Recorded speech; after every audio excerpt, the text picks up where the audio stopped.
فی نفقاتہم، اللہ تعالیٰ ان کو میانہ روی بھی عطا فرما دیتا ہے. جب وہ ان کے پاس رزق آتا ہے وہ خواہ مخواہ عیاشیوں میں نہیں اڑاتے، لٹاتے نہیں ہیں، تباہ و برباد نہیں کرتے، بلکہ میانہ روی اختیار کرتے ہیں. جن کا ان کو جتنی ضرورت ہوتی ہے اتنی ضرورت کے مطابق وہ استعمال کرتے ہوتے ہیں، میانہ روی اختیار کرتے ہیں. پھر اگلا انعام ان کو کیا فرماتا ہے؟ بصرہم عیوبہم، فرمایا کہ جو اس پرسکون والے گھرانے ہوتے ہیں، فرمایا بصرہم عیوبہم، اگلا انعام مولا کریم ان کو یہ عطا فرماتا ہے کہ وہ ہر وقت اپنے اندر عیب تلاش کرتے ہیں، دوسروں کے عیب نہیں دیکھتے، اپنے عیب تلاش کرتے ہیں. مولا کریم ان کو اپنے عیب دکھاتا ہے، پھر وہ رب کی بارگاہ میں جھکتے ہیں. کبھی ایسا نہیں ہوتا کہ وہ اپنے خاندان کے علاوہ دوسرے کے بچوں کے عیب دیکھیں. آج کل کا تو ماحول ایسا ہوتا ہے، بچے لڑ پڑے، باپ نے کہا نہیں یار میرے بچے تو ایسا کر ہی نہیں سکتے، اسی کے بچے کی جھگڑا ہوگا. بابا نہ، اللہ کے پاک محبوب فرما رہا ہے کہ مولا کریم اس کو یہ عطا فرماتا ہے یہ نعمت. اگر اس کے بچے کہیں لڑ بھی پڑے نا تو یہ کہتا ہے یار اگر اس نے جو میرے بچے کو مارا ہے آخر میرے بچے بھی کی تو کوئی غلطی ہوگی، ایسے اس نے نہیں مارا، میرے بچے بھی کوئی غلطی ہوگی، میرے بچے نے بھی کوئی شرارت کی ہوگی، میرے بچے کے اندر بھی کچھ ایسی ویسی ہوگی جس کی وجہ سے اس نے مارا. نہ ہم یہ نہیں دیکھتے، ہم اٹھ پڑے، ڈنڈا اٹھایا، بڑوں کی لڑائی ہو گئی، ہاتھا پئی ہوئی، ایک دوسرے کے سر پھاڑے. پھر اس کے بعد نتیجہ کیا نکلا؟ 50,000 ادھر سے ادھار نکالا، 50,000 ادھر سے ادھار لیا، جا کر ایسی چو صاحب کو دے دیا. ہمیں مارنا نہیں، ان کو پکڑ کر مارو ٹکا کے. پھر 6 سال عدالتوں کے دھکے کھائے. وہی ماحول اگر اپنے گھر کو تو دے دے، گھر کا وہی اسلامی ماحول بنا دے اپنے کا، تیری پرسکون زندگی ہوگی، پرسکون زندگی. آقا کریم صلی اللہ تعالی علیہ وسلم نے فرمایا یہ گھر کو پرسکون بنانے کا ایک کمال نسخہ ہے، یہ کمال نسخہ. اب مکمل طور توجہ کرنا، مکمل میں بیان کروں گا اس نسخے کو.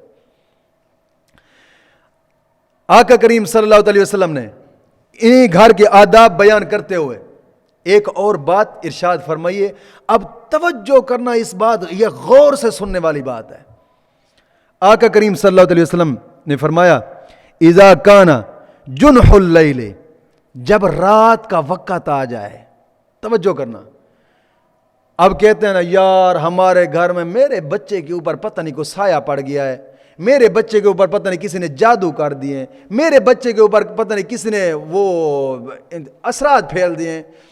پھر بھاگے ادھر ادھر، فلاں مولوی سے حساب، فلاں مولوی سے حساب، فلاں مولوی سے حساب، سارے حساب کتاب جناب لگا.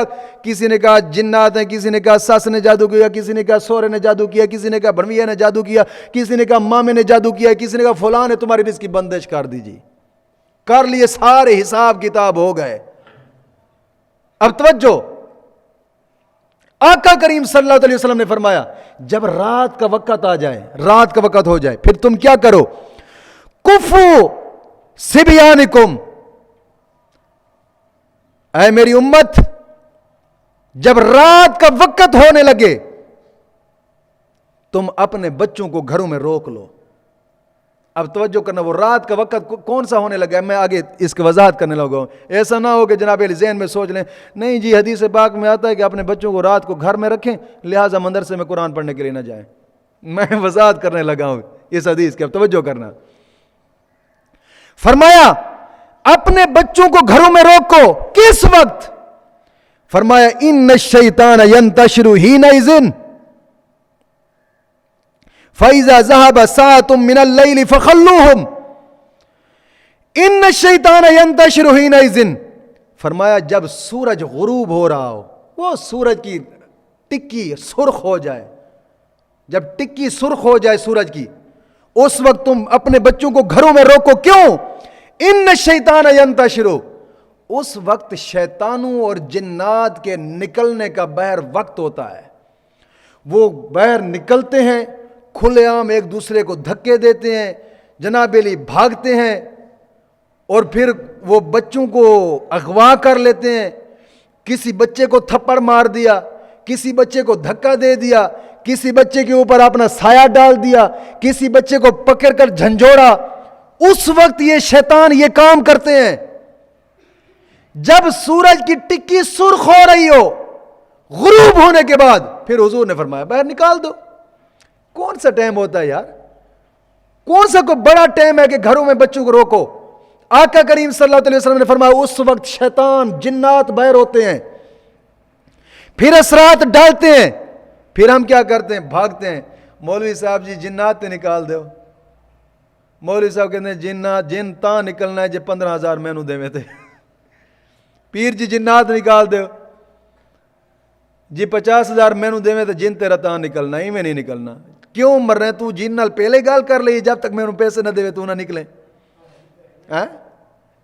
جب تک پیسے نہ دے تو نہ نکلے. تم شروع سے ہی آقا کریم صلی اللہ علیہ وسلم کے فرمان پر عمل کر لو نا. ان الشیطان ینتشر حینئذ, آقا کریم صلی اللہ علیہ وسلم نے فرمایا کہ جب سورج غروب ہو رہا ہو, سورج سرخ ہو جائے, اس وقت تم اپنے بچوں کو اپنے گھروں میں روکو. کیوں؟ فَإِذَا ذَهَبَ سَاعَةٌ مِّنَ اللَّيْلِ فَخَلُّوهُمْ, جب تقریباً کچھ لمحہ گزر جائے پھر تم بے شک بچوں کو باہر جانے دو, پھر بے شک بچوں کو باہر جانے دو. کیوں؟ وہ کھیل کود کے ایک دوسرے کو دھکے لڑ جھگڑ کر شیطان ادھر ادھر ہو جاتے ہیں, تمہارا بچہ چلا جائے پھر باہر, پھر کچھ نہیں ہوگا. جب وہ دھکے دیتے ہیں ایک دوسرے کو, جھپٹ پڑتے ہیں, اولادیں خراب ہوتی ہیں. پھر آقا کریم صلی اللہ علیہ وسلم نے فرمایا اغلقوا الابواب, پھر جب شام ہو جائے تم اپنے گھروں کے دروازے بند کر لو, گھروں کے دروازے بند کر لو. اغلقوا الابواب, تمہارے گھروں کے دروازے کھلے نہ رہوں. اور گھروں کے دروازے کیسے بند کرو؟ وَاذْكُرُوا اسْمَ اللَّهِ, اللہ کا نام لے کر اپنے گھر کا دروازہ بند کرو. گھر کا دروازہ کھولنا ہے تب بھی بسم اللہ الرحمن الرحیم پڑھ کر کھولیں. گھر کا دروازہ بند کرنا ہے تب بھی بسم اللہ الرحمن الرحیم پڑھ کر گھر کا دروازہ بند کریں. فرمایا فَإِنَّ الشَّيْطَانَ لَا يَفْتَحُ بَابًا مُغَلَّقًا, جس دروازے کو بند کر دیا گیا ہے اللہ کا نام لے کر, فرمایا اس دروازے کو جب بند کر لیا ہے, شیطان جتنا ہی طاقتور کیوں نہ ہو, شیطان اس دروازے کو کھول نہیں سکے گا. پوری رات گھر کے اندر شیطان داخل نہیں ہو سکے گا. نہ تمہارے گھر کے اندر شیطان داخل ہوگا, نہ تمہارے رزق میں بے برکتی ہوگی, نہ تم پر کوئی جادو جنات کے اثرات ہوں گے, نہ کسی بابے کے پاس جانا پڑے گا. گارنٹی شدہ بات ہے. آقا کریم صلی اللہ علیہ وسلم نے فرمایا تم شریعت کو تسلیم کرتے ہوئے یہ کام کرو. پھر فرمایا خمروا آنیاتکم واذکروا اسم اللہ, تم گھر کا دروازہ, اگر تمہارے گھروں کے دروازے نہیں ہیں, تمہارے گھروں کے دروازے نہیں ہیں, فرمایا لکڑ اٹھا کر بسم اللہ الرحمن الرحیم پڑھ کر آگے کھڑی کر دو. پوری رات شیطان داخل نہیں ہو سکے گا, شیطانی اثرات پوری رات داخل نہیں ہو سکیں گے. بسم اللہ الرحمن الرحیم پڑھ کر خالی لکڑی کھڑی کر دو, کوئی مسئلہ نہیں ہے. ہم دروازہ بند کرتے ہیں, رب کو بھول جاتے ہیں, کھول رہے ہیں, رب کو بھول جاتے ہیں. پھر فرمایا خمروا آنیاتکم واذکروا اسم اللہ, اب توجہ کرنا, واذکروا اسم اللہ, فرمایا اپنے برتنوں کو بھی بسم اللہ الرحمن الرحیم پڑھ کر ڈھانپو. برتنوں کو کیوں؟ جب انسان کھانا کھا لیتا ہے اگرچہ خالی برتن ہو, برتن ایسے پڑاؤ, شیطان آ کر اس میں کھاتا ہے, شیطان آ کر اس میں کھاتا ہے. کم از کم اگر دھونے نہیں ہیں تو ڈھانپ کے رکھو, برتن ڈھانپ کے رکھو, نہ ورنہ فوراً کھانا کھا کر برتنوں کو دھو ڈالو. شیطان اس میں کھا نہیں سکے گا. اگر شیطان نے کھا لیا تمہارے رزق میں بے برکتی شروع ہو جائے گی, بے برکتی شروع ہو جائے گی, شیطانی اثرات شروع ہو جائیں گے. آقا کریم صلی اللہ علیہ وسلم نے فرمایا تم اس بھی نسخے پہ عمل کر لو. اور آخری نسخہ اس سبق کے اندر آقا کریم صلی اللہ علیہ وسلم نے ایک اور بھی بتا دیا. فرمایا المرأۃ فی بیت زوجہا راعیۃ, فرمایا عورت جو ہوتی ہے نا, عورت یہ گھر کے اندر حکمران ہوتی ہے, گھر کے باہر نہ. توجہ کرنا, گھر کے اندر حکمران ہوتی ہے, گھر کے باہر نہ. جو گھر کے باہر حکمران ہو نا وہ عورت نہیں ہوتی. اب توجہ کرنا. ہاں ہمارے یہاں تو جناب علی وزیر اعظم کی سیٹ پہ بھی چڑھ جاتی ہے, ہاں بندوق کے اوپر بھی چڑھ جاتی ہے. اب توجہ کرنا, گھر کے اندر وہ حکمران ہے.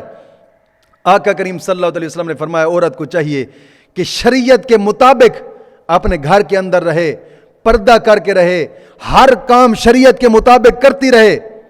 فرمایا پھر مولا کریم اس گھر کو کیا انعام عطا فرمائے گا, ان گھر والوں کو جس گھر کے اندر وہ ایسی عورت رہے گی, مولا کریم انعام یہ عطا فرمائے گا, اذا نظر الوالد الی ولدہ, جس وقت باپ اپنے بیٹے کو ایک نظر سے دیکھے گا نا, باپ اپنے بیٹے کو دیکھ اپنے بیٹے کو رہا ہے, باپ اپنے بیٹے کو ایک نظر سے دیکھے گا, اس گھر کے اندر مولا کریم 1000 غلام کا ثواب عطا فرمائے گا. اور اگر بیٹا اپنے باپ کو ما من والد بار ينظر الى والديه نظرة رحمة الا كتب الله بكل نظرة حجة مبرورة, اگر بیٹا اپنے باپ کو اس گھر کے اندر پیار کی نظر سے دیکھتا ہے, پیار کی نظر سے دیکھتا ہے, مولا کریم ایک مقبول حج کا ثواب عطا فرما دیتا ہے, مقبول حج کا ثواب عطا فرماتا ہے. اب ایک توجہ کرنا, آقا کریم صلی اللہ علیہ وسلم کی بارگاہ میں ایک عورت آئی جس کا نام تھا حضرت اسماء بنت یزید انصاریہ. اب یاد رکھیے گا, یزید ایک صحابی کا نام تھا. کئی صحابہ ایسے ہیں کہ جن کا نام یزید ہے. توجہ کرنا, کئی صحابہ ایسے ہیں کہ جن کا نام یزید ہے. مت سوچو کہ ایک یزید کے خاطر تم لاکھوں اوروں کو بھی جناب علی اس دائرے میں لے آؤ جس دائرے میں اس کو لے آئے ہو. حضور کے صحابہ کا نام یزید تھا, کئی ایسے ہیں. یہ عورت حضرت اسماء بنت یزید, یہ ایک یزید صحابی ہیں جن کی یہ بیٹی ہیں, آقا کریم صلی اللہ علیہ وسلم کی بارگاہ میں آئیں, حاضر ہوئیں. انا وافدۃ النساء الیک, آقا کریم صلی اللہ علیہ وسلم کی بارگاہ میں آ کر عرض کرتی ہیں, یا رسول اللہ میں ایک عورتوں کے قافلے کی ترجمان بن کر حاضر ہوئی ہوں, میں ایک وفد کی ترجمان بن کر حاضر ہوئی ہوں. ایک معاملہ ہے, ان سبھی نے مجھے آگے کیا ہے کہ تم جاؤ بات کرو. حضور میں سبھی عورتوں کی ترجمان بن کر حاضر ہوئی ہوں. اب توجہ کرنا, آقا کریم صلی اللہ علیہ وسلم نے فرمایا جی بتائیں. کمال ان عورتوں کا بھی جذبہ تھا یار, کیا پوچھنے آئی ہے حضور کی بارگاہ میں, ان عورتوں کا جذبہ کیا تھا. اب توجہ کرنا, دیکھیں آ کر عرض کرتی ہے, ان الرجال فضلوا علینا بالجمع والجماعت, حضور مرد نیکیوں میں ہم سے بڑھ جاتے ہیں, مرد نیکیوں میں ہم سے بڑھ جاتے ہیں. یا رسول اللہ تمام عورتیں یہ التجا کر رہی ہیں کہ مرد نیکیوں میں بڑھ جاتے ہیں, یہ حج بھی کر سکتے ہیں, یہ عمرہ بھی کر سکتے ہیں, جس وقت مرضی چاہے کریں, ہمیں تو پردے میں جانا پڑتا ہے. یا رسول اللہ یہ مسجد میں با جماعت نماز ادا کر سکتے ہیں, یا رسول اللہ ہم نہیں کر سکتی. اب توجہ کرنا, جو کہتے ہیں عورتوں کی جماعتیں کرائی جائیں, جی وہ عورت عرض کر رہی ہے یا رسول اللہ مرد جماعت کے ساتھ نماز ادا کر سکتا ہے. وَعِيَادَةِ الْمَرِيضِ وَشُهُودِ الْجَنَائِزِ, حضور مرد کسی مریض کی عیادت کے لیے بھی جا سکتا ہے, مرد جنازے بھی پڑھ سکتا ہے, جنازوں کا ثواب بھی لے سکتا ہے. والحج, مرد حج بھی کر سکتا ہے. والعمرۃ, مرد عمرے بھی جس وقت مرضی چاہے جا سکتا ہے. والجہاد, یا رسول اللہ مرد جس وقت چاہے تلواریں اٹھا کر اللہ کے راستے میں جہاد کرنے کے لیے بھی جا سکتا ہے. یا رسول اللہ فضلوا علینا, ہمارا کوئی بندوبست کرو, ہمیں بھی کچھ نیکیاں ملنی چاہیے ورنہ ہماری آخرت کا کیا بنے گا. آقا کریم صلی اللہ علیہ وسلم نے کمال جواب ارشاد فرمایا, ہائے ہائے ہائے, توجہ فرمایا, انصرفی ایتھا المرأۃ وعالمی من وراک, فرمایا تم نے بات مکمل کر لی ہے؟ جی کر لیے. حضور نے فرمایا اب جواب سن کر پیچھے جاتا کہ تیری انتظار کر رہی ہیں, ان کو بتا کیا ہے. فرمایا ان حسن